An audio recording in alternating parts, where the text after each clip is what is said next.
Hello, I'm Ben Shevchuk, and I'm proud to be a veteran of America's Navy because even in peacetime, 24/7, 365, the Navy is doing its mission all around the globe.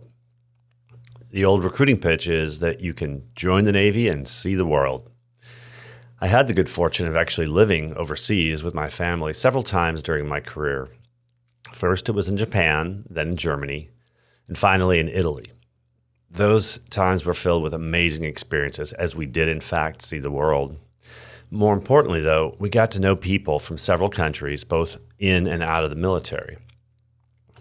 There truly is greater strength and solidarity when our U.S. military works together with its allies. I always found it very rewarding to be on a diverse team with people from those different cultures. We shared common values and accomplished more as we overcame our differences. I think my global perspective started with my parents, who are immigrants from the Ukraine. It was my brother, sister, and I who were the first in our family to be born as U.S. citizens. Our grandparents understood how precious our religious freedoms are. They were willing to take on the risks of escaping from communism to find a country like ours where they could worship freely in line with their Christian beliefs. Years later, as I flew with the Navy, I felt like I was protecting the nation that had given them and us those freedoms. We were also flying away from our own shores to provide help and hope across the world. One of those flights was off the coast of Africa during the first week of Operation Restore Hope. I was on my first deployment on the USS Ranger, flying the mighty A-6 Intruder. My wingman and I were the last aircraft to land, and even the recovery tanker wasn't overhead. I still remember how empty the sky was above the ship as it turned into the wind and we zorked down from 10,000 feet to enter the landing pattern. I was in the lead, and unfortunately, I bolted, which means I didn't catch an arresting wire.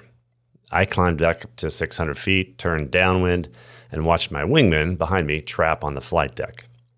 Now, I was the only plane airborne over the ship.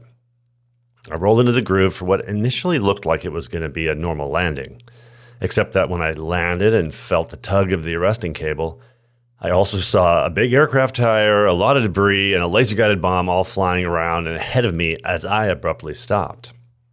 My first thought was, who could have possibly thrown all that junk into the landing area right when I was landing?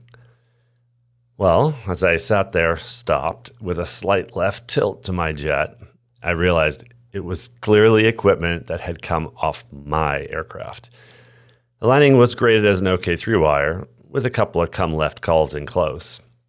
What happened was I had touched down on one wheel, which is not recommended, and had found a unique spot in the performance of the aircraft where the stresses came to be too high.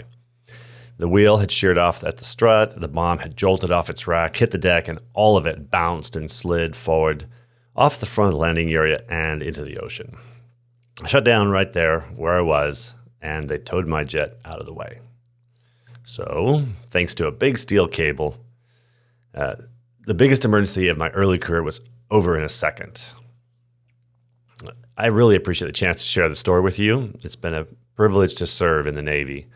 I'm very proud to add that Midshipman First Class Anna Shevchuk, my daughter, will be commissioned as an ensign in the Navy next May. My hope is that she will have many opportunities to work with allies and make friends from around the world. I will also be praying that she can keep a hold of her tires.